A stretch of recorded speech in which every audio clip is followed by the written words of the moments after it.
Bonjour, bonjour tout le monde. On a le track, vous avez le track. Bienvenue, c'est le premier live de 3IS. Ils sont venus, ils sont tous là au BAG, au Bakery Art Gallery. 3IS, Bordeaux, bien sûr. C'est parti pour une heure de live. Ils vont vous montrer leur talent, ces étudiants en deuxième, troisième, quatrième année, dans le monde du son, dans la filière cinéma, audiovisuel, animation, jeux vidéo, effets spéciaux et techniques du spectacle. Ils sont venus, ils sont tous là. Et pendant une heure, c'est promis, un beau spectacle. Regardez, toute l'équipe est là. Ils sont derrière, ils sont devant, ils sont sur le plateau. Et ils vont vous accompagner en direct. Et notamment, lui, regardez, il y a écrit technique, équipe technique. Il en fait partie, Laurent. Laurent, comment ça va? Tu vas gérer un petit peu tout ce direct. Tu vas réaliser avec toute l'équipe. C'est quoi tous ces boutons? Qu'est-ce que l'on va découvrir aujourd'hui? À quoi ça sert tout ça? Alors bonjour Benjamin. Alors ici nous avons une régie vidéo. Il s'agit d'une régie multicaméra qui nous permet en fait de relier le flux des différentes caméras qui sont sur le plateau et de les mélanger directement ici. Il s'agit d'un montage un peu en direct. Ouais. Nous avons justement le rôle du réalisateur qui se charge justement de commuter les différentes caméras une à une. Alors derrière, on voit aussi plein de gens, hein, plein de boutons, plein d'ordinateurs, parce que pendant ce direct, il va y avoir ce qu'on appelle des in et des off. Oui, c'est ça. En effet, nous avons également ici la script qui se charge justement de donner au réalisateur les différents tops pour le prévenir en fait de quand les différents magnétos vont arriver.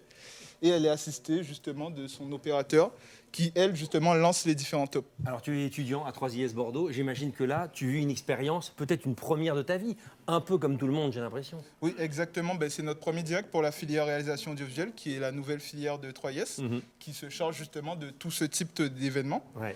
Et franchement, c'est une première pour nous et pour l'instant, ça se passe bien, donc on espère que ça va continuer ainsi. Et Laurent, je peux vous dire, attention, hein, il dirige d'une main de maître ses cadreurs. Hein. Ça rigole pas. Oui, quand ils veulent. Quand ils veulent. On salue aussi Philippe, ici, qui est ici, et qui t'a accompagné, Philippe Apieto. Ça va, Tom? Oui, bonjour. Alors Tom, de quoi il s'occupe? De ça, de nos micros, du son hyper important dans l'audiovisuel, on est d'accord? Et oui, évidemment. Donc tous ces petits boutons, c'est pour m'entendre, pour entendre tous les invités qu'on va voir pendant une heure? C'est ça, et faire que tout le monde ait une belle voix. Alors comment faire pour bien gérer en streaming ce direct? Parce que ça aussi, c'est une technique particulière. En fait, c'est pas très compliqué. On récupère le son que les gens envoient tout simplement via leur micro et on choisit qui est-ce qu'on veut écouter. Avec ces boutons ici. Et vous avez vu comme il est corporate, Tom, il a même un masque 3IS, s'il vous plaît. On est content aussi de vous montrer tout ça parce qu'on va parler évidemment des coulisses, du travail, la réalisation de documentaires, mais aussi de courts-métrages, de séries, montrer aussi l'envers du décor parce que c'est ton métier, c'est le métier que tu espères faire. Et oui, évidemment. C'est pour ça qu'on est là, tous d'ailleurs. Exactement. Alors on va maintenant, avant de continuer, vous faire une visite virtuelle d'un immeuble qui sort de terre. Très bientôt, c'est la nouvelle école du côté de Bègle. Regardez.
Sur le plateau en direct du live 3IS Bordeaux dans ce magnifique espace. Ils sont tout jeunes, ils sont étudiants et ils sont déjà parents. Oui, parents d'une série de 3 épisodes. Emeline et Thomas, ça va? Bonjour. Bonjour, merci. Bienvenue à vous deux, on est ravis de vous avoir sur le plateau. Physalis, c'est le nom de cette très belle aventure. On va voir quelques images, on va voir un extrait tout à l'heure. Intéressant, vous avez eu l'idée tous les deux à 20 ans d'imaginer une série en 3 épisodes, hein, c'est ça Emeline? Oui, c'est ça, une série qu'on a écrite ensemble avec un 3e réalisateur et qu'on a réalisé à 3, un épisode chacun. Voilà, alors ça c'est vraiment intéressant parce que finalement vous avez opté les techniques très très fréquentes que l'on peut voir sur Netflix et toutes les plateformes où quand les séries durent, c'est pas forcément le même réalisateur à chaque épisode, c'est ça? Ouais, totalement. C'est un principe de showrunning, donc on a été 2 à s'assurer de la cohérence de l'ensemble du projet, sur l'ensemble de l'écriture, et on a été rejoint par un 3e réalisateur. Et voilà, chacun a pu introduire sa part de créativité dans son épisode, mais l'ensemble chapeauté par les showrunners, donc en l'occurrence nous 2, Exactement. pour que la cohérence soit assurée. Est-ce que ça change la façon de bosser quand on se dit attention, on imagine une série, mais on n'aura pas la main dessus tout le long? Il faut savoir mettre son ego de côté et savoir travailler ensemble. Mais en l'occurrence, sur Physalis, on a eu une bonne unité, et puis surtout les pôles de la mise en scène et technique, etc. Alors Physalis, vous avez été un peu visionnaire. Quand vous avez eu l'idée de cette série, c'est l'histoire d'un étrange virus qui arrive dans un hôpital, notamment qui touche des femmes enceintes. Quand vous avez eu l'idée de cette série, on était bien avant la crise sanitaire actuelle. Ouais, carrément. Donc c'est un peu drôle. C'est un peu drôle de se rendre compte que finalement on a été accompagné par le contexte d'écriture. Ouais. Et c'est ça, on a écrit autour d'un parasite qu'on a fait muter avec une source de recherche. Et finalement, on s'est appuyé aussi du coup sur la réalité où on a pu voir en direct les réactions des gens, ce qui nous a permis d'écrire de manière beaucoup plus crédible. Et mine de rien, dans la tête des spectateurs, ça a pu rendre plus concret certaines idées, notamment le port du masque. Et oui, bien sûr. Voilà, c'est quelque chose qui est beaucoup plus assumé, beaucoup plus facile à intégrer. Mais alors vous, justement, qui avez écrit, imaginé cette série, est-ce que ça a fait évoluer l'histoire ou vous avez aménagé des choses compte tenu de ce contexte sanitaire? Au départ, on était un peu moins conscients de la crédibilisation, mais les gens autour de nous, les futurs spectateurs, avaient en fait des codes de pandémie qu'on a dû installer et mettre en place. Ils étaient finalement déjà en tenue de scène, même dans les coulisses. Ouais. Le tournage a duré combien de temps? 3 semaines. 3 semaines? Où ça? Une semaine par réalisateur dans un hôpital, notamment un hôpital de nuit. On a tourné de nuit dans cet hôpital. Exactement, et on a aussi pu tourner dans une médiathèque qu'on a réaménagée de sorte à ce que ça fasse une continuité un petit peu au niveau des décors. Et donc voilà, on a recréé une pièce de l'hôpital au sein de cette médiathèque. Oui, c'est vrai qu'on peut parfois penser que certaines médiathèques ressemblent un peu à des hôpitaux, avec parfois le contexte un peu chaleureux, mais j'imagine que c'est génial ça. Vous apprenez, vous êtes en 2e année tous les deux, c'est ça? Et là, on est passé en 3e année, mais vous étiez en 2e année à ce moment-là. De se dire, waouh, on a changé ce décor pour rendre concret notre travail. Et ça permet d'appuyer aussi le travail en équipe parce qu'on n'avait pas pu le faire à 2 ni à 3. Donc c'était agréable de pouvoir travailler en ce sens et on est content du résultat. Oui, totalement. Et ça a été intégré au travail de prépa aussi. Et ça a rajouté beaucoup plus de fun. C'était beaucoup plus amusant de s'attaquer à cette partie créative du projet, de recréer tout un décor finalement. Comment est l'ambiance? Vous avez découvert pour la première fois l'ambiance d'un tournage avec aussi sa longueur. 3 semaines, c'est long, plus derrière les montages, etc. On s'en est bien sorti, mais c'est un travail de préparation. Le tournage se passe bien quand l'équipe s'entend bien sur la prépa, et ça a été le cas.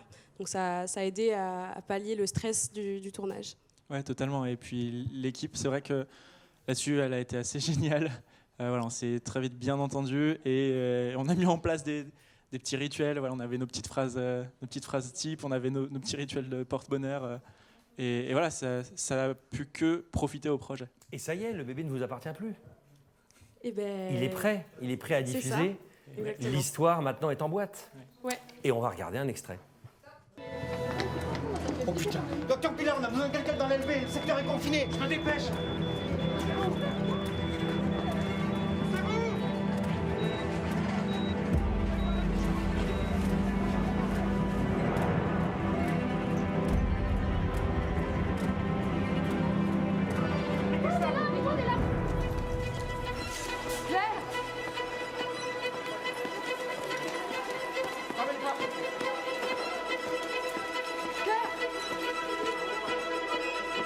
Mais j'ai hâte de voir la suite. Série en 3 épisodes, hein, c'est ça, Emeline? C'est ça, c'était un extrait du premier. Premier épisode où il se passe vraiment des choses très étranges dans cet hôpital et les femmes commencent à perdre du sang sur le nez et on ne dit pas la suite, hein, on va le découvrir, on l'espère. Alors, t'on rejoint ici Apolline et Alizé, ça va les filles? Très bien, évidemment. Bah super, chef-op et monteuse de cette belle aventure. Qu'est-ce que vous retenez là comme ça de cette aventure? Là, on en parle, mais on est sorti de cette bulle qui a duré des semaines et des semaines. D'abord un travail d'équipe, une cohésion d'équipe qui était. On se rend compte de l'importance, chacun travailler ensemble et que chacun apporte quelque chose et qu'on a besoin de cette cohésion-là pour pouvoir avancer. Ouais. Je pense que c'est vraiment ce que je retiens le plus. Et comme ils ont pu dire juste avant, une équipe qui s'est très bien entendue. Donc tout a filé très très bien, c'était très agréable et très bonne ambiance de tournage. Là, on vient de voir cette petite séquence hein, avec une musique hyper importante. Hein, la musique fait partie aussi, c'est un personnage quelque part dans un film. Comment est-ce que, par exemple, vous l'avez travaillé cette séquence? La séquence, oui, il faut déjà trouver une musicalité dans le rythme du montage et dans le rythme au tournage et à la préparation dans la manière de filmer. Donc c'est pour ça qu'on répète que c'est un travail d'équipe parce que la musique, elle permet de souligner ça, mais c'est vrai que c'est un travail un peu compliqué parfois au montage déjà de trouver une musicalité dans les choix de plans et de mouvements, mais c'est pour ça qu'on était bien de travailler toutes les deux avec Alizé. Alizé, le dilemme du choix de plan. Ça, c'était quelque chose parce qu'il fallait faire attention aux reflets on pouvait voir ce qui se passait derrière la caméra. Et bien sûr. Et aussi capter l'émotion qu'il faut mettre dans ce moment-là qui est assez crucial. Du coup, ça serait par rapport au jeu d'acteur, mais aussi par rapport à comment la caméra a été tournée et tout. Créer de l'émotion, même techniquement. Il y a bien sûr l'émotion dans le scénario, il y a une volonté dans l'écriture, mais après, cette émotion-là, il faut la faire ressortir techniquement. Comment on apprend ça? Comment on apprend pour ensuite le faire? Techniquement. Je pense qu'il y a, comme vous le dites, plein de choses. Il y a autant en termes de son, mais donc moi, pour ma part, en termes d'image, je pense qu'il y a une ambiance à créer qui va se faire sous plein de manières différentes. On va avoir autant en termes de colorimétrie, ce qu'on va voir les couleurs nous apportent quelque chose, nous apportent des sensations. Donc nous, c'est des choses avec lesquelles on a pas mal discuté avec Emeline pour savoir ressortir l'ambiance qui était voulue. Et également en termes donc, de cadrage, comme on a pu voir sur cette séquence, qui est en fait ce qu'on appelle un plan séquence, donc un unique plan. Qui est long, hein, qui fait presque 30 secondes, je crois. Oui, alors j'ai plus le timing, mais en tout cas, oui, qui était relativement long. Le plan séquence, on le rappelle pour celles et ceux qui découvrent peut-être votre école, hein, c'est qu'on tourne sans s'arrêter, ou quasiment pas. Exactement. Tout est très répété. Donc on a travaillé en avance pour avoir une chorégraphie qui était nécessaire avec la figuration, avec toute l'équipe entière, et c'est ça qui demande le plus de travail, mais c'est ce qui rend le résultat satisfaisant. Les 3 épisodes durent combien de temps? Durent 8 minutes. Chacun.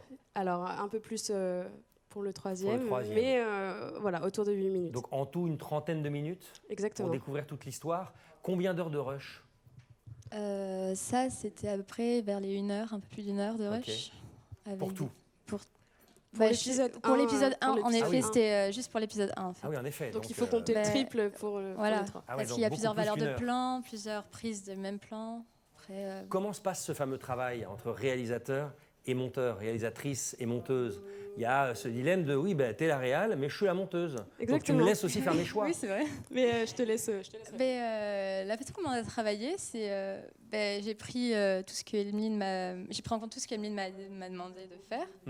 Et par là, après, je lui ai proposé une version qui pourrait un peu, pas forcément plus marcher, mais qui pouvait être cohérent aussi, pour donner aussi d'autres aspects de ce qu'elle pouvait. Oui, c'est de la communication, c'est de l'écoute, c'est de l'échange en fait. Ça veut dire que même toi qui es à l'origine de l'idée, il y a des moments, il faut faire des concessions, il faut lâcher des certitudes, des choses que tu voulais, puis tu dis non, en fait, Alizé a raison. On s'en est rendu compte parce qu'on a une séquence entière qui n'a pas été placée dans le montage, mais parce qu'elle n'allait pas servir en fait au projet dans la finalité. Donc Alizé m'a dit ce serait peut-être mieux de ne pas l'avoir, et c'était une bonne idée, enfin une bonne solution. Alors chef-op, le mot c'est la classe. Bonjour, je suis chef-op.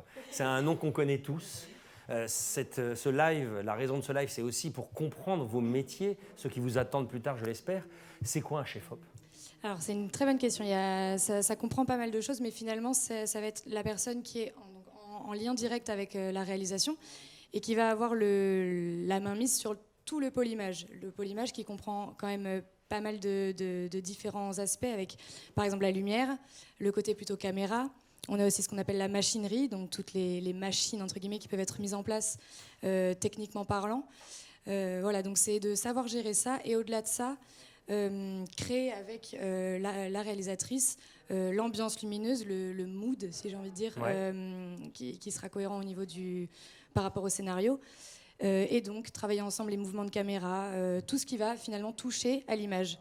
Créer ça et autant dans un terme très technique que dans un terme plus artistique. Ouais, bien, voilà. Exactement, artistique, parce que là, on est dans de la création, de la pure créa. Donc j'imagine que vous avez aussi, toutes les trois, découvert le fait que quand le tournage est fini le soir, le boulot ne s'arrête pas. Vous avez cogité, vous avez rêvé ce film, vous l'avez digéré, vous l'avez, j'imagine, il est passé par votre corps intégralement. Oui, et puis on le réaborde tout le temps, c'est-à-dire qu'on se rend compte les jours plus les jours avancent qu'il y a des choses qu'on va devoir modifier sur le moment, puis sur le montage.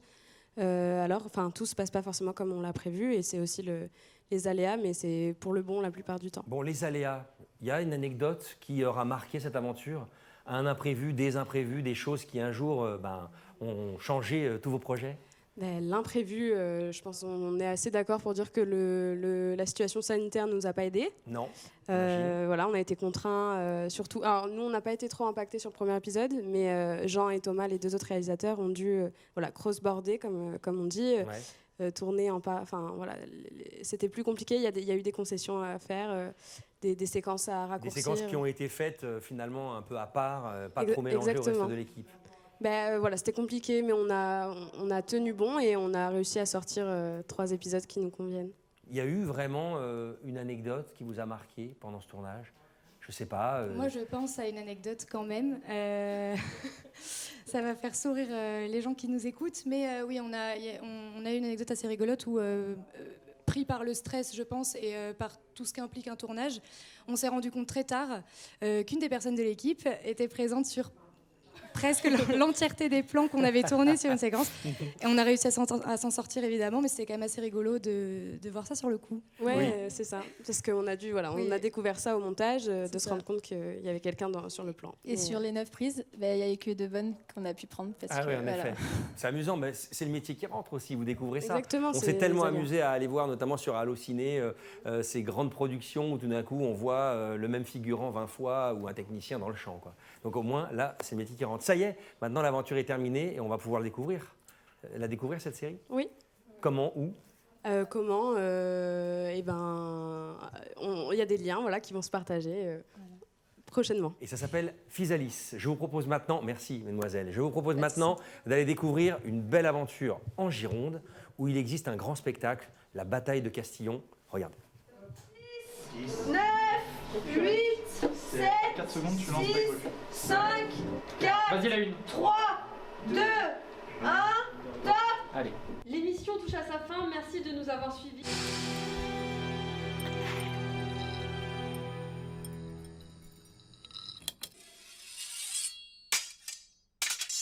Globalement, le concept de Nord Lumière, c'est aller dans les coulisses des spectacles vivants. Donc c'est vraiment se glisser là où le public ne peut pas aller, c'est donner une vision aux téléspectateurs d'un spectacle qu'il aura envie d'aller voir et dont il aura déjà vu en fait tout le derrière et tous les secrets, toute l'histoire derrière le spectacle. Quoi? Et 3. Et puis après 2 coups en bas, pardon. Je fais partie de l'association donc la Bataille de Castillon depuis maintenant 4 ans à peu près.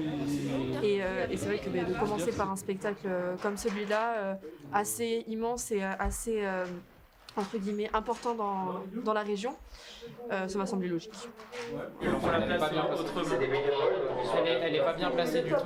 On discute position, vous inquiétez pas. 2, 1, top! Qui n'a jamais rêvé de rentrer dans les coulisses de ces spectacles? Moi c'est Pierre. Moi c'est Thomas. Et du coup on est les deux réalisateurs pour l'émission Noir Lumière. Sur la zone, on est sur le plateau 1, donc les tonneaux. Pour une fois on n'est pas vraiment porteur de projet, on est plus technicien, on fait office de technicien sur ce projet-là. Et c'est pas ce qu'on nous a forcément appris à Troyes et je trouve ça intéressant comme expérience. Donc plateau 1, ensuite on définira juste les cadres. La cam qui est là, on va choper juste les spots ici. On apporte plus un autre point de vue, quoi, plutôt que notre point de vue affirmé. Parce qu'en fait, nous, ça aime la hyper définition. L'idée c'était d'avoir plus un truc où tu les vois un peu presque dans l'idée.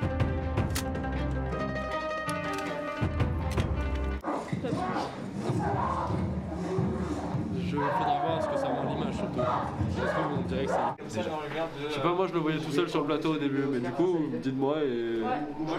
Principal défi sur le plateau, c'est organiser tous les différents pôles les uns par rapport aux autres. Donc le pôle régie, en fait, en étant assistant plateau, on est clairement la transition, on va dire, entre la régie et le plateau. Celui qui a les infos de la régie et qui les transmet au plateau. Donc la régie est muette, à part dans mon oreille, qui moi transmet au présentateur et à tous ceux qui sont sur le plateau. On va prendre dans 10 secondes. Et je pense que c'est ça le majeur défi pour un assistant plateau, c'est de bien transmettre et d'être clair tout en ne pouvant pas parler parce qu'en direct. Quand on dit qu'on va tourner avec des étudiants, on s'attend à tout sauf à un tel professionnalisme. Vraiment, c'est génial. Et surtout, merci pour votre bienveillance, votre patience. Et, vraiment, vous êtes super cool. Ouais. Vous savez, Hugo, Que je trépasse si je faiblis, la bataille de Castillon vue dans les coulisses grâce à Mathilde, mais aussi grâce à Pierre et Héloïse. Bienvenue à vous trois, on est ravis. On est sur un autre plateau, un peu plus conventionnel, un peu moins moyenâgeux. Alors, c'est intéressant, Mathilde, parce que tu as conçu donc ce programme qui s'appelle Noir Lumière. Comment est venue l'idée ?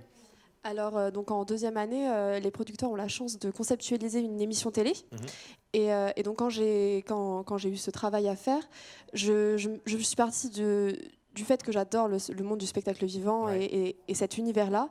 Et donc, j'avais envie de faire ressentir ce qu'on peut ressentir quand on est à un spectacle et que juste avant que le spectacle ne commence, donc on est assis dans les gradins et les rideaux sont fermés et donc on se demande un petit peu qu'est-ce qui se passe derrière, qui sont ces gens qui... Que se passe-t-il derrière ? C'est ça, qui sont ces gens qu'on ne verra même pas sur scène, qui ont participé à ce spectacle-là, les répétitions, et c'était un petit peu cette envie-là de mettre en lumière ces coulisses qu'on ne voit pas forcément. Alors, est-ce que c'est compliqué, toi et les équipes, avec notamment Héloïse, est-ce que c'est compliqué justement d'intégrer une équipe dans une équipe ? Non, mais le plus important, c'est la communication. Donner les infos à tout le monde, créer un peu un lien. En fait, une équipe de tournage, c'est une famille. Donc, c'est une petite famille pour 2 jours de tournage ou 3 semaines, ça dépend. Et le plus important, ça va être que tout le monde communique avec tout le monde et qu'on arrive à mettre ses différents côtés des fois, parce que ça arrive. Mais voilà, le plus important, c'est ça, tout anticiper, essayer que tout le monde soit au plus confortable possible sur le plateau. Alors Pierre, tu as réalisé en multicam. Dans un exercice comme celui-là, qu'est-ce qui est compliqué ? Nous, à 3S, on a l'habitude de réaliser avec une caméra. Donc tout de suite, en avoir 5, c'est plus complexe. J'imagine. Donc on a déjà eu des TD, des cours là-dessus, donc on savait un peu comment ça marchait, heureusement. Sauf que là, c'est en vrai. Et là, c'était en live, donc on n'avait qu'une seule chance, donc c'était plus de pression. Enfin, c'était une autre pression, je trouve, mais c'était compliqué, mais on s'en est sorti, je pense, plutôt correctement. Et le défi est super intéressant et c'était vraiment super cool à faire, quoi. Est-ce qu'il faut faire un découpage justement quand on est en multicam ?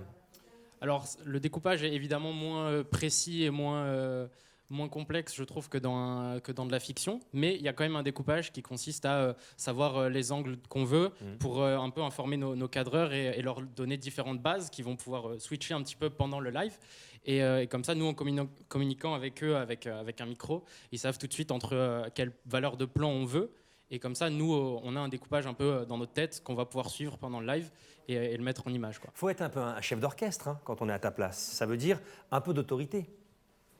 Bah ouais, je pense qu'on peut dire ça, ouais. Mais là, c'était cool aussi parce qu'on avait quand même, on était en tant que technicien un petit peu, on avait donc Mathilde qui était en tête du projet, donc on devait être chef d'orchestre, mais on avait un chef d'orchestre au-dessus quand même. Ouais. Donc c'était sympa aussi. Mais ouais, non, faut savoir être strict un peu de temps en temps. Ouais, être strict. Alors là, on est en direct, on est sur un plateau. Vous étiez vous aussi quelque part sur un plateau. Alors c'était pas vraiment en direct, il y avait aussi la vie de ce spectacle autour, mais il y avait une certaine pression, un certain stress, un bon stress. Comment vous l'avez vécu ça ? C'était très intéressant parce que justement, comme disait Pierre, c'était quand même des conditions directes. Donc on avait un projet à mener d'un coup, d'une seule fois, d'une seule prise. Fallait pas se louper, quoi. Ouais, il n'y a pas de raté. Là, c'est d'un coup. C'est ça, un petit peu. Mais paradoxalement, c'était un petit peu un stress de spectacle, parce que c'est comme un spectacle, c'est qu'une seule fois, et là, c'était pareil, et que tout le monde soit prêt au bon moment. Vous êtes resté combien de temps sur place? Alors, on a eu une journée d'installation pour mettre en place plutôt le décor qui était assez conséquent. On l'a vu un peu sur les images. Bien sûr. On s'est amusé à ramasser la paille par terre à la fin. Ah oui, il y en a plein de paille là-bas.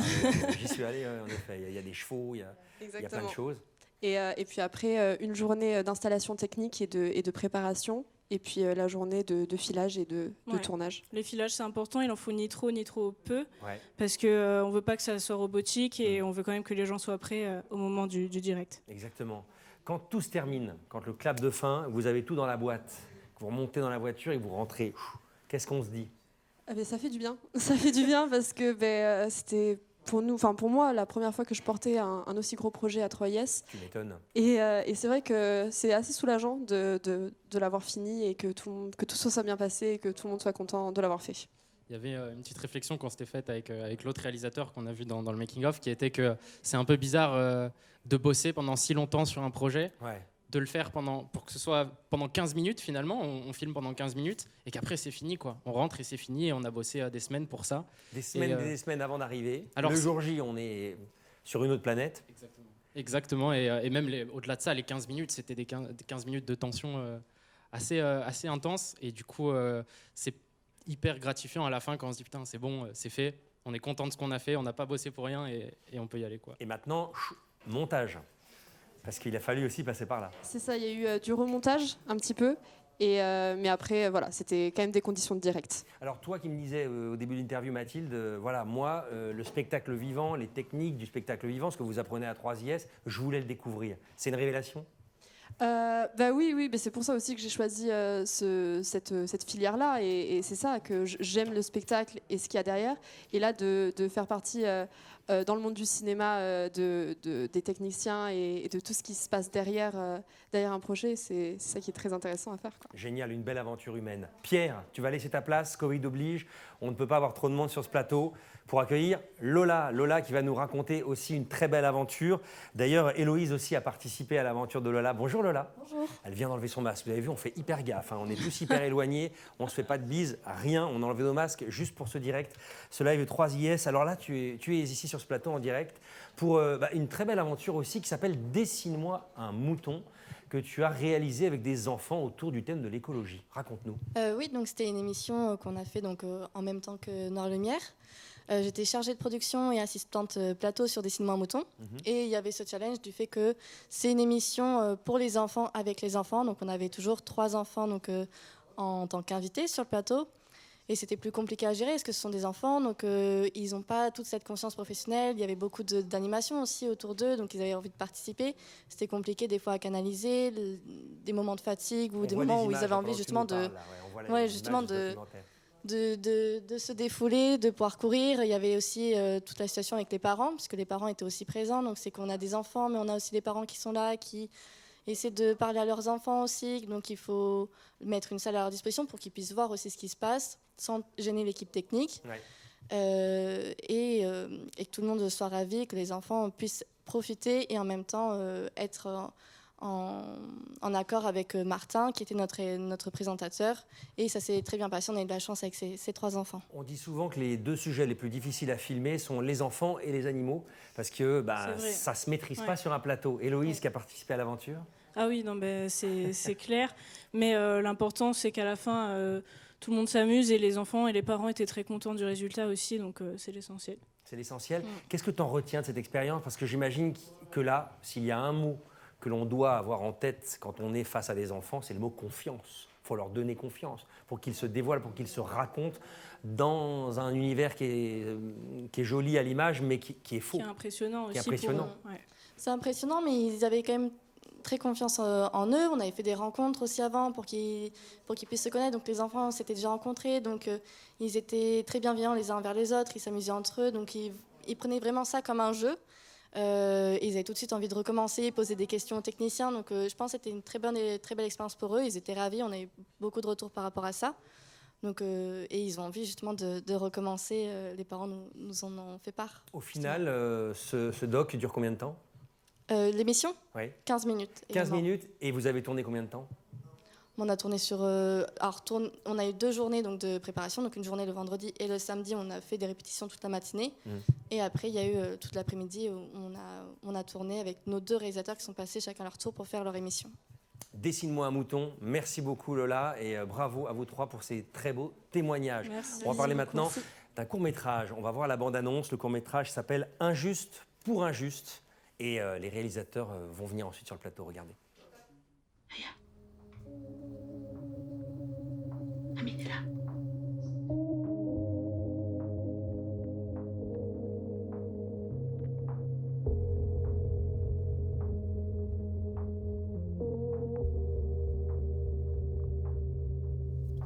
بنادم اللي جابني هنا كيعيط لي كل نهار وما عنديش فلوس باش نعطيهم. Tu la connais bien la petite Aya? Elle mérite pas de faire le trottoir.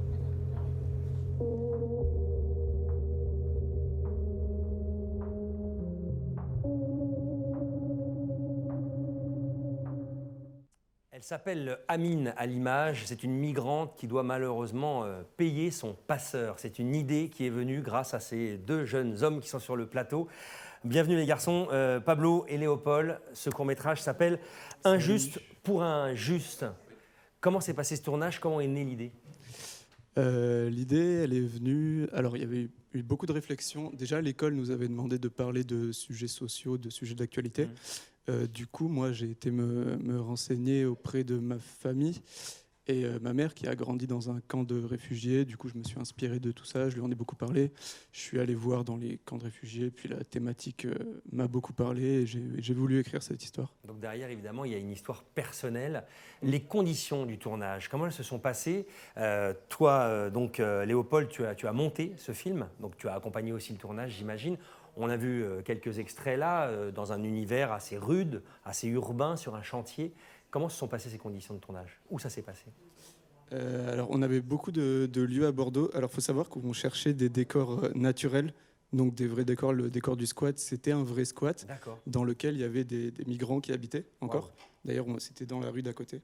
Ah oui, dans ce quartier-là, en plein cœur de Bordeaux. Dans ce quartier-là. Et bon, maintenant, en fait, ils se sont fait expulser. Et du coup, voilà, j'ai rencontré les associations. Donc, ce lieu-là, alors bizarrement, c'était quand même le lieu le plus simple. On a eu le moins de problèmes parce qu'on restait dans le même lieu. Sinon, c'était sportif. On avait beaucoup de lieux, on devait beaucoup bouger. Ouais, vous avez fait beaucoup de repérages. Alors, comme l'histoire imaginée par Pablo est une histoire un peu personnelle, est-ce que Léopold, toi, en tant que monteur, tu as réussi derrière à apporter aussi ta patte artistique? Oui, ça a été un grand combat. En fait, on a 2 idées très divergentes sur le montage. J'ai une approche plutôt dynamique dans le montage, qui était en contraste en fait total avec les idées de Pablo. Donc on a eu beaucoup de compromis par rapport à ça. Ah, les fameux compromis entre le monteur et le réel. C'est ça. Ouais. On a dû beaucoup débattre sur la chose. Ça a été un branle-bas de combat d'idées. Mais à la fin, oui, on a réussi à avoir quelque chose qui était vraiment un compromis entre vous deux. Mais c'est intéressant parce que le propos est lourd, est dur, réel. Et en effet, la réal est hyper dynamique. Comme quoi, l'un n'empêche pas l'autre. C'est ça qui est intéressant. Oui, totalement. Ça a été aussi de grandes discussions entre vous deux? Oui, c'est ça. Puis moi, vu que c'était quand même, comme tu l'as dit tout à l'heure, un peu personnel, j'ai pris toute la chaîne de production très très à cœur. Et c'est vrai que du coup, des fois, j'étais très arrêté sur mes idées. Et c'est pour ça qu'on a dû beaucoup discuter. Alors que va-t-il arriver à cette jeune femme? Évidemment, on ne va pas le dire. Mais est-ce que le film a été tourné dans la continuité? Non, en général, ce n'est pas le cas sur toutes les fictions. On a commencé par la fin. On a dû commencer par la fin parce qu'on avait beaucoup de problématiques donc de tournage. On n'était pas du tout sur Bordeaux là pour le coup, on était à 1h15. Et du coup, il fallait faire venir du monde. On avait beaucoup de choses techniques à régler. Du coup, on voulait commencer par le plus difficile pour s'en dégager. Le début a donc commencé à la fin pour cette aventure. Injuste pour injuste, regardons l'extrait.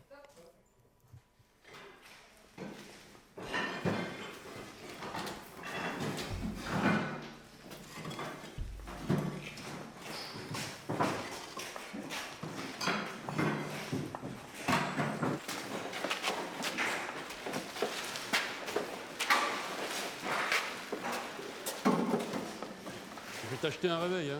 Et moi, tu as le cul.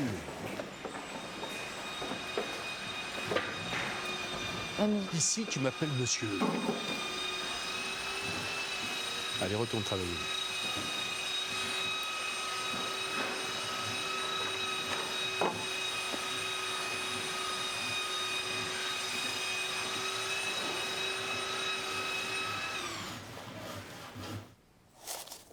Tiens.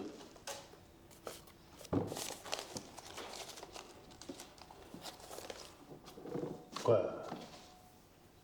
Il y a un problème? أنا الناس يقدروني عندك زيدي تاخذ الماء هكذا ها؟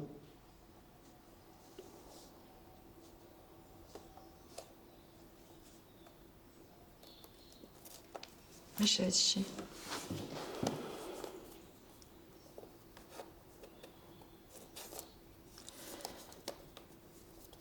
بنادم اللي جابني هنا كيعيط لي كل نهار وما عنديش فلوس باش نعطيهم.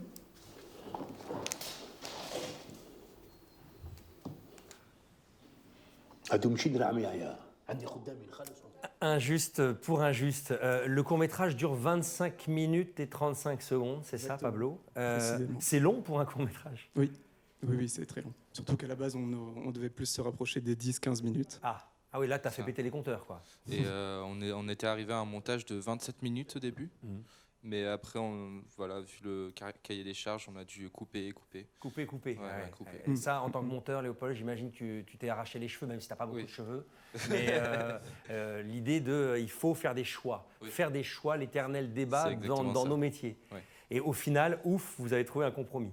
C'est ça. Ouais. On n'enlève rien, on rajoute rien.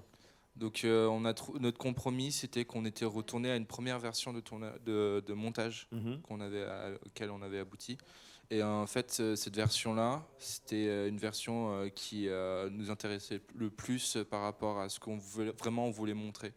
Donc on est parti dans plein de montages différents en la fin pour revenir au premier, qui était en fait ce qui correspondait le plus à nos attentes. En fait. Faire toujours appel à ses premières impressions. Ça, ouais. Combien de plans par jour en moyenne vous arriviez à tourner? Par jour en moyenne, alors en fait il y a une norme de nombre de plans pour arriver à tout rentrer, c'est environ 8 plans par jour. Je crois qu'on était à 10-12 plans par jour. Voilà. C'est beaucoup, c'est pas beaucoup? Ça va. On rentre pas non plus dans quelque chose d'impossible à faire, mais ça commence à être sportif. Ce tournage, il a duré combien de temps? Ça a duré 5 jours. 5 jours pour un film de 25 minutes, ouais. Donc il y a dû avoir du boulot quand même, parce que si c'est 25 minutes de montée, il y a combien de rushs au départ, à la fin?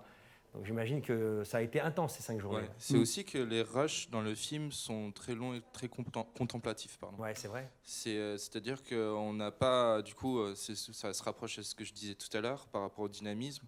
C'est une dynamique qui est très lente. Ouais. Du coup, c'est ça qui allonge le film aussi. C'est que voilà, on a des plans qui sont là, qui sont posés, et on laisse le spectateur s'imprégner complètement de l'histoire. Cet extrait-là qu'on vient de voir, elle marche au milieu d'un chantier, on devine qu'elle est en retard, elle se fait engueuler, il y a du bruit, donc il y a aussi le travail sonore hyper important de ce chantier qui évidemment joue un peu aussi dans la dramaturge, dans le côté oppressant.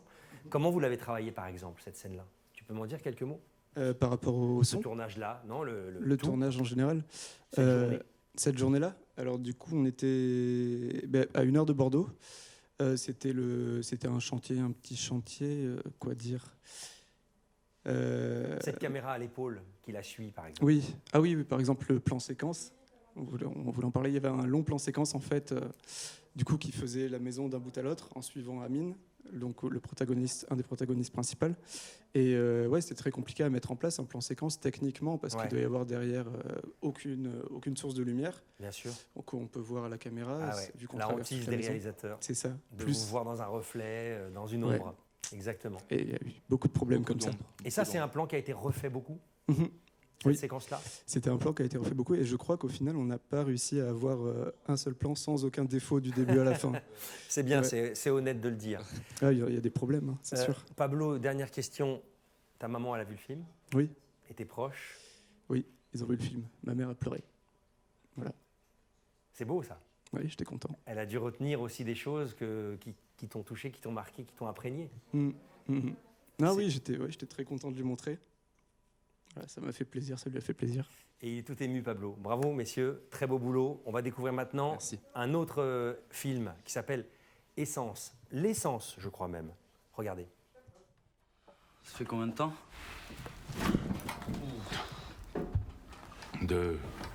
2-3 mois, peut-être plus.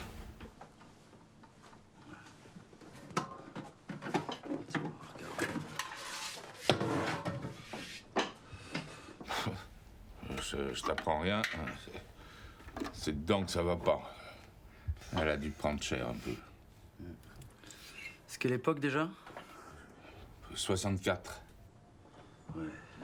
Tu me passes une clé de 11? Ok. Elle a dit s'il la faisait pas à cette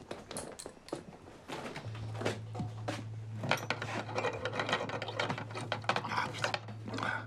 Et prends la clé à bougie aussi. Ok.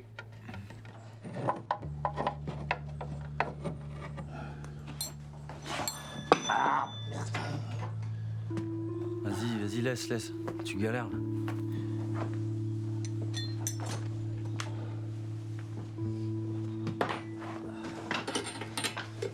Pas cadenas qu'elle avait pas tourné. N'importe quoi.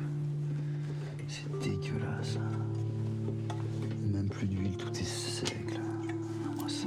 Putain. C'est pas d'entretien du tout.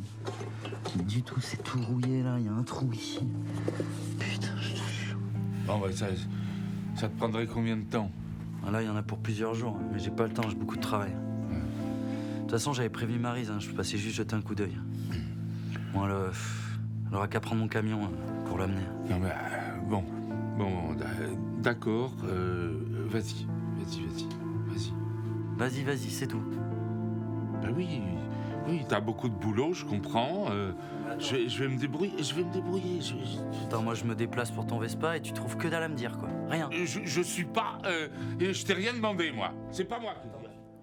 Et on retrouve sur ce plateau les 3 mousquetaires de l'essence, Mathieu, Rémi et Baptiste, qui ont imaginé l'essence. Magnifique court-métrage, on l'a vu tout à l'heure avec Pablo. Son idée est venue d'une histoire très personnelle. Celle-là aussi vient d'une histoire très personnelle.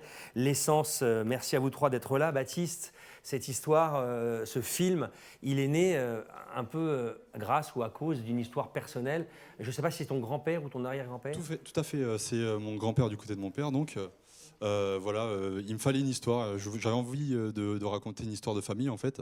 Et il se trouve que depuis tout petit, on me vendait l'histoire, le tracé de mon grand-père à travers le Vespa Club à Bergerac dans les années 59. Et plus tard, sa maladie de Charcot qu'il y a eu. Voilà, parce que c'est ça qui est important, c'est que ton grand-père a malheureusement eu la maladie de Charcot, sujet que tu évoques dans l'essence. Exactement. Donc, suite à ça, en fait, il était temps, je pense, c'était le moment d'en parler et de combiner en fait ce tracé qui se raconte en final, en réalité sur 40 ans, mais en une seule et unique période, c'est-à-dire combiner la Vespa et la maladie de Charcot, et d'en faire une histoire, l'essence d'un court-métrage, quoi. Ouais, l'essence d'un court-métrage, l'essence de la vie, parce que souvent c'est ce que nous transmettent les grands-parents, et puis l'essence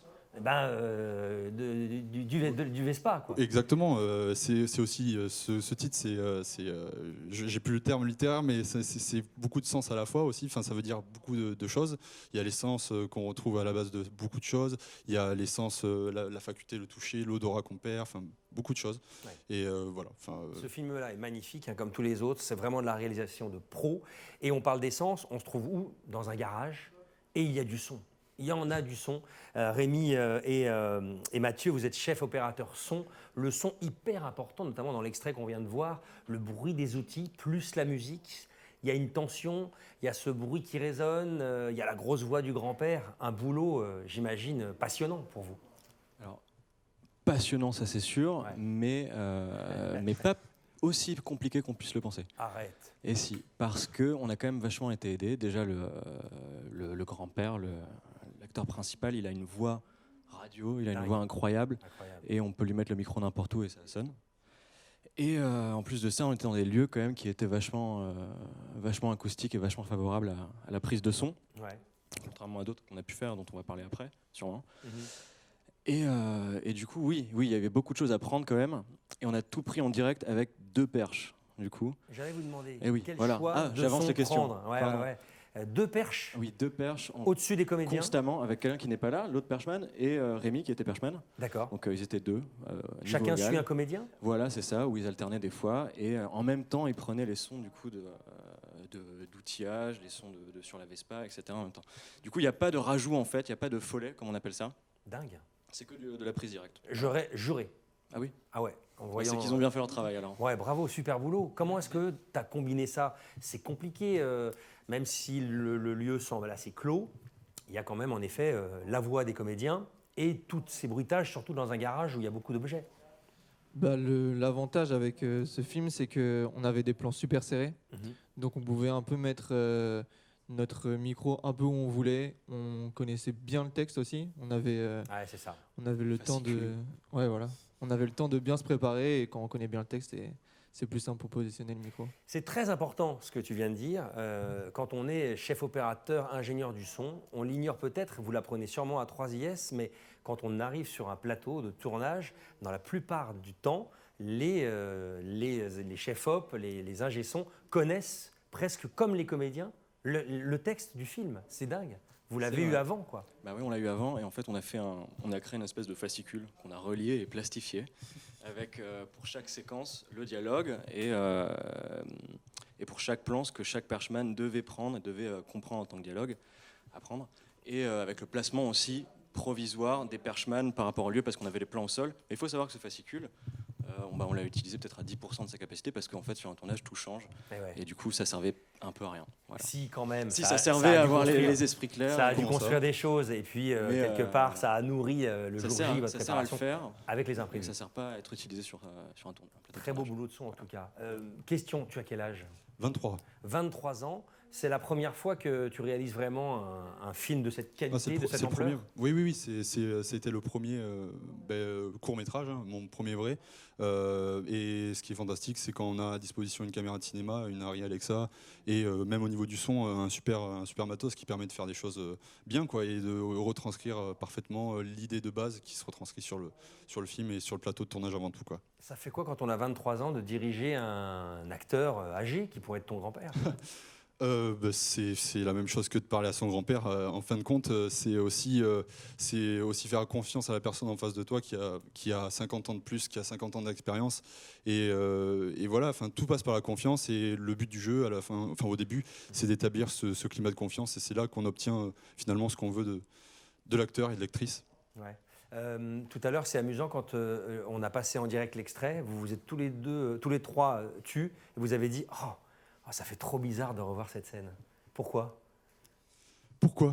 Je pense qu'on en est fiers aussi. Hein. Je pense qu'on a quand même beaucoup travaillé. Et aussi, c'est les souvenirs du tournage aussi. C'était une ambiance folle. Tout le monde s'est super bien entendu. C'était une famille en fait. Ouais. C'est exactement ça. Entre nous, quand on regarde ensemble les images, la première chose qui nous vient à l'esprit, en fait, c'est le climat qui s'est instauré sur le tournage. En fait, c'était une famille. On était clairement tous ensemble. J'ai même eu mes parents qui étaient là pour faire à manger. Ils sont là pour ça, les parents, pour faire à manger. Mais c'était pour leur petit Mozart. C'était génial. Et de bosser avec une équipe, en fin de compte, qu'on considère à la fin de 5 jours comme une famille, c'est top. La musique, parlez-moi de la musique. Elle vient d'où? Qui l'a faite? Comment on la mixe? Comment on l'ajoute? Je l'ai composée sous les ordres de Baptiste Chabot à mes côtés. Si, quand même un petit peu. Mais on a vachement réfléchi à deux sur quasiment un an au final à ce qu'on allait faire. Ouais, c'est ça. On est passé par un peu tous les styles en tête, mais il y a quelque chose qui est resté et c'est le thème italien. Voilà. Du coup, il y a du chant en italien, il y a des mandolines, il y a des violons un petit peu travaillés à l'ancienne, comme on aurait pu faire dans les années 60. Voilà. Et au final, ça colle plutôt bien, je trouve. Ça match. Voilà. Ça match. On le voit, cette scène-là, il y a un petit air un peu derrière de piano un peu synthé qui crée... c'est un personnage de plus, la musique. C'est exactement ça, c'est ce que j'allais dire, c'est que Mathieu, il a réussi à faire finalement ce que j'avais en tête, c'est-à-dire à travers quelques instruments, quelques percussions italiennes, faire vivre un personnage qui est le personnage de Jeanne, aussi le souvenir, et qui incarne deux choses à la fois, quoi. Enfin, on est d'accord? On est d'accord. On est totalement d'accord. Ouais. Eh ben c'est bien, vous êtes d'accord, vous avez vécu une très belle aventure. Bravo à vous trois, messieurs.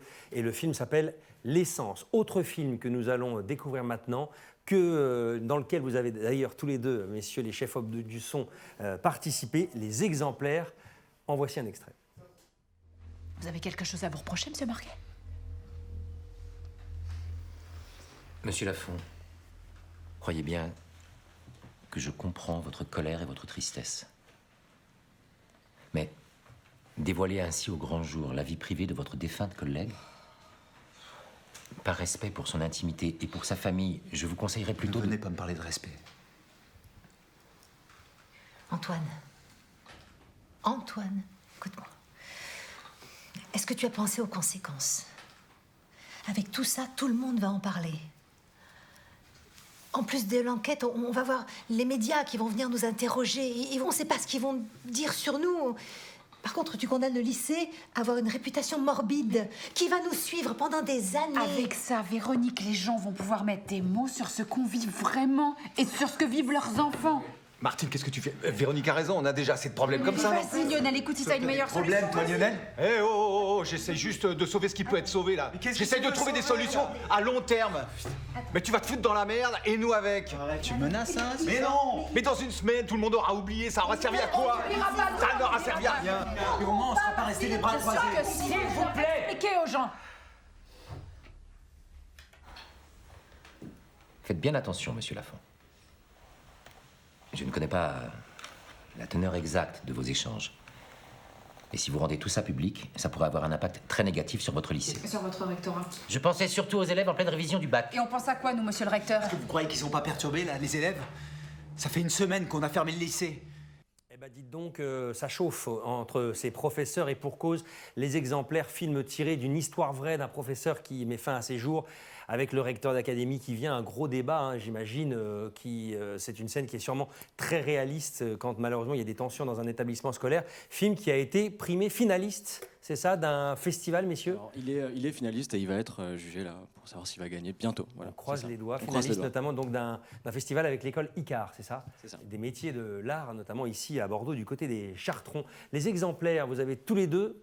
On a gardé les mêmes, c'est les chefs-op son de ce super film, un film choral, comme on dit, plein de comédiens, on reconnaît notamment Margarita Escudero, Frédéric Knepp, des comédiens de la région bordelaise, très excellents. Comment on bosse sur une scène comme celle-là, où ça gueule dans tous les sens? C'est compliqué. C'est compliqué parce qu'en fait, tout le court-métrage se passe dans la même scène, dans la même configuration. Et la chose la plus compliquée, c'est que à chaque fois qu'on disait action, on faisait tout le court-métrage. C'était un plan master. D'accord. Donc à la perche, en fait, on a choisi de tout faire à la perche, Décidément, en deux il est perches. très perche, Rémi. Aucun chef là-dessus. Hein. C'est vrai. Ouais, aucun chef. comédien n'est équipé d'un chef. Je pensais qu'on allait perdre un peu le dynamisme de la scène et à chef, c'est quand même dur à gérer sur 7 comédiens. Ouais. C'était beaucoup trop dur à gérer, donc j'ai préféré prendre le parti de la perche. Donc ce qu'on disait tout à l'heure, là pour le coup, cette engueulade, cette grosse scène hyper tendue, vous la connaissiez également par cœur, Baptiste. Mais là, c'était trop compliqué. Mathieu, pardon. C'était compliqué. C'était trop compliqué de connaître par cœur parce qu'on avait un scénario de, ça fait combien, 20 pages, 25 Ouais, super. En fait, c'est ça, c'est qu'on avait des plans master de 20 à 30 minutes. Non, mais même plus, il y a des... c'est vrai que c'est vachement ça coupé. s'étalait sur 40 minutes des fois où ça s'arrêtait pas. Waouh. Et du coup, ils étaient tous les deux à la perche à tenir pendant 40 minutes, aller dans tous les sens pour 7 comédiens qui s'engueulent et qui se coupent la parole et qui improvisent sans un chef. Et du coup, c'était un peu compliqué. Mais on parce perd qu'il y avait rien. de l'impro en plus. Ah oui, un petit peu quand même. Et c'est pour ça que le texte, ça servait un peu à rien de le connaître au final. Ah ouais, c'est clair. Ça servait Parce que- quand même pour, oui, ça servait, mais- pour se retrouver. En fait, on avait le texte sous les yeux, on avait toutes les pages qu'on s'était étalées. Après, petit à petit, quand on fait 5 fois le master, on commence à comprendre qui va parler à quel moment et tout ça. Mais c'est vrai que les moments d'impro, c'était le plus dur parce que on devait vite se positionner pour vite avoir le comédien. C'était un peu compliqué, ça. Et au final, le résultat est dingue, parce que tout est audible. Il y a une engueulade, mais il n'y a pas de brouhaha. Bravo Rémi. Bah, ça, on est content. Parce que aussi, on a fait 2 à la perche, mais j'ai aussi mis 2 micros. En fait, c'était une config en carré. Et j'ai mis 2 micros au milieu pour capter un peu toutes les prises de parole un peu discrètes, pour pas qu'on soit embêté dans le montage, quoi. Quand on vous dit que c'est un métier, bah, messieurs, Vous êtes bien parti pour exercer, je l'espère de tout cœur, ce métier. En voilà un autre d'exercice compliqué, filmer, entrer dans une salle de spectacle. Les techniques de l'art vivant, c'est aussi ce qu'apprennent ici à 3IS les étudiants, notamment du côté du féminin. Le show lumière et travailler le show son. C'est une production, c'est grandeur pour avoir ce genre de système. La cage de scène du féminin, le grill est à 18 mètres de haut. C'est un système à l'italienne de théâtre classique. On peut dire que on se rapproche non seulement de la réalité, mais c'est la réalité. C'est en fait c'est dans ce milieu-là que les élèves vont évoluer par la suite lorsqu'ils travailleront. C'est important de rentrer dans un véritable théâtre, c'est-à-dire faire de la technique, mais aussi créer, avoir de l'imagination, discuter. On essaye justement de s'avancer un peu sur le travail, donc c'est toutes ces particularités concernées. Un théâtre, lorsqu'il est vide, c'est assez insupportable pour tout le monde. En fait, le monde passe, que l'art se passe en fait. Tout le monde est très content de se mettre à l'action et de revenir avec le féminin, et notamment avec le féminin, pour mettre plus souvent les élèves en situation professionnelle. Au milieu des techniciens du groupe Line, au milieu de toute l'équipe technique du théâtre féminin, l'un des plus célèbres et plus anciens théâtres de Bordeaux. Comment ont-ils fait? Ils vont nous répondre, Joris et Lucas. Bienvenue, messieurs. Bonjour. Votre travail, en quoi il a consisté? Vous avez dû filmer les coulisses d'une préparation de spectacle où il y avait aussi des gens comme vous, des techniciens? Alors nous, on s'est occupé plus de la partie son, donc ça a compris l'installation. Les premiers jours, on était toute notre promo des sons musique sur l'installation. On a installé un système de son de la marque Coda. Ça nous a permis d'utiliser du matériel et une technologie, la technologie Line Source que nous avons rarement utilisée jusqu'à présent. Et comme vous l'avez dit, dans le théâtre Le Féminin, donc on a beaucoup apprécié de voir un endroit comme ça, quoi. Vous êtes tous les deux ingé son. On l'a entendu tout à l'heure dans la précédente interview, le son, c'est hyper important. C'est quoi la complexité d'un exercice comme celui-là? Je pense que la complexité, c'est surtout le côté live pour le coup, là. Contrairement au studio, on a un peu plus le temps de faire les choses. Là, c'était vraiment du direct. Et encore, on était avantagé parce qu'on avait quand même plusieurs jours pour le faire. Et surtout, on n'avait pas de public. La salle était vide. Et ouais, bien sûr. Donc ça nous a quand même un peu aidé aussi à nous mettre en confiance. Donc voilà, mais c'est surtout le côté live. L'urgence en fait du résultat à avoir. C'est intéressant parce que votre métier, le métier du son, c'est un métier qui est dans l'ombre. Donc vous êtes rarement comme ça sur un plateau maquillé. Là, il a fallu vous faire discret. Donc ça veut dire aussi se mettre en accord, mais aussi en accord avec votre projet, avec le groupe déjà, avec Line, et puis le reste de l'équipe. Comment vous avez fait? Alors pour le groupe Line, ça s'est très très bien passé. C'est un groupe qui a déjà de l'expérience de la scène. Donc nous n'avions pas affaire à un groupe amateur. Ils étaient à l'aise eux. Et le fait qu'eux soient à l'aise, ça nous a permis de nous d'être à l'aise. Parce qu'un live comme ça, entre l'équipe son et les musiciens, c'est tout le temps un échange. C'est beaucoup de compromis. Il faut avoir de la compréhension de l'autre et il faut être... En fait, nous, on est là pour leurs attentes. On est là pour satisfaire le public, mais on est aussi là avant tout pour satisfaire les musiciens qui viennent s'exprimer sur scène. Donc, je suis relativement content de comment ça s'est passé. Comme je vous l'ai dit, grâce au groupe Line qui est parfait, quoi. Qui a bien joué le jeu. Quelle est la plus grosse complexité technique dans un vieux théâtre comme celui-là, avec parfois, le lieu est beau, mais souvent mal adapté par rapport à une arena, un zénith, quoi, pour travailler, notamment dans vos domaines? Au niveau de la qualité du son dans la salle, je pense qu'elle était assez bonne quand même. C'était surtout que le théâtre était du coup ancien et qu'il y avait notamment pour les lumières des mécanismes qui étaient aussi assez anciens. Et on a dû aussi des fois faire des pauses pour laisser l'équipe lumière faire son travail parce qu'on ne pouvait pas accéder à la scène en même temps. Donc c'est cette communication entre les équipes aussi qui est super importante. Communication, toutes les équipes, tout le monde le dit aujourd'hui. Hein. Ouais. C'est important, on travaille avec plusieurs corps de métier, donc il faut arriver à s'organiser, à s'entendre avec les autres, quoi.